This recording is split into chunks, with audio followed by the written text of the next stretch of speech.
let's give Logan actual some credit. I know I try to avoid this at all costs, but let's give Logan some actual credit on this one. The offensive line did look better in this game than it has in the past couple seasons. I will give the offensive line credit. That being said, it couldn't have gotten much worse than it has been the past couple seasons. But the offensive line looked better. And James, big game James Coleman, you as a former running back, can we talk about that running game for a moment? First time in Florida State history, 3 running backs over 100 yards in a game. I mean, we're talking about 386. I apologize. Excuse me. 406 total rushing yards in that game from that rushing unit. Let's talk about that for a moment. I mean, a lot of people are saying, like, consider the opponent. And what I said was, we've had way better teams that have played way worse opponents, and we still never done that. That is incredibly hard to do in a blowout. You've got, and it really, I believe if Rodney Hill had one more series, you would have had 4 running backs that would have been over 100 yards. But to have every running back in your seg, I guess Josh Burrow, I always forget that he's there, Burrell, but like he doesn't count quite yet. But I'll just say every running back in the seg scored a touchdown. That is dominance. And that's just dominance in the most fun way.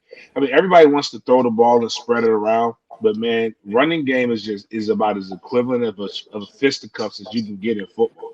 It is literally it's a long day for the guy, for the defense when they can't do anything. So to be able to do that, to not have a ton of penalties, and sure they still have some things that they need to clean up, but what was very impressive was I believe it was 16 missed tackles that Trey Benson had, and if I did the math correctly, it was about 1.5 missed tackles per carry for him, and that's a lot. I think the running back said average like 7.5 after contact. It was really people can say what they want to say about Yak and his inability to really recruit the top guys coming out of high school, but when you look at what he's brought in and the success that they had last season with Jay Sean and Trayshawn, I like it. It was the sky's the limit, man. I can't wait. Logan, looking at what Florida State did in that game, you got Trayshawn Ward, 14 carries, 127 yards, 2 touchdowns. Trey Benson, 11 carries, 105 yards, 1 touchdown. Lawrence Toafili, 13 carries, 101 yards, and a touchdown. James talked about it a little bit last week, and yes, the level of competition, let's be honest, this was Duquesne. This wasn't LSU, This wasn't Clemson, this wasn't Miami, this was Duquesne. That being said, do we now have a 3-headed monster in that backfield a la that 2013 season when you had James Wilder Jr., Devontae Freeman, and Carlos Williams? It feels that way. I want to see it throughout the rest of a couple more games. Definitely this upcoming weekend whenever they're going to face some better talent there, and definitely probably going to be a better team with tackling. Duquesne was atrocious there on that part, but you got to give credit though for some of those plays that Trey Benson was making. Those weren't easy. No matter kind of which level you're facing against. I mean, staying balanced that way with a wet field. They had an 1.5-hour delay with it absolutely monsooning too for a guy his size to keep his balance and stay north, try to get more yards down the field. I thought that was impressive, but Duquesne just didn't know how. It just couldn't tackle worth crap. So, that running back room was really nice. And like James said, if you had another series with Rodney, I mean, they were just going to continue to do the same thing, just go down the field. And Florida State, Coach Atkins, they're going to be really run heavy this upcoming season, and they were able to manage this game. I mean, it was dominating. That's expected, like Mike Norvell said. You had to dominate that game. That's how it should be. That's how it always should be when you're facing a smaller opponent like that. And so now you build that.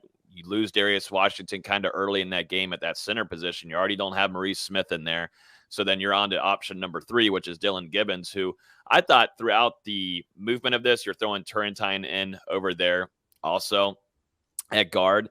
I thought the chemistry along the line there and the rhythm didn't change up much. I thought it was smooth. The drives looked good with them in there. Still some things need to be fixed. I thought Duquesne still was able to kind of break through a couple of times, and that's all just going to have to be looking back at film, and they can fix and correct those things. There's no reason for Duquesne to come up there and disrupt some of those run plays like they did a few times, but that can be fixed. You go back and look at film and make adjustments there. But Jason, I think you definitely do have a very run-heavy offense, and we got to see splashes, though, on the pass game. You got to see Jordan Travis come out.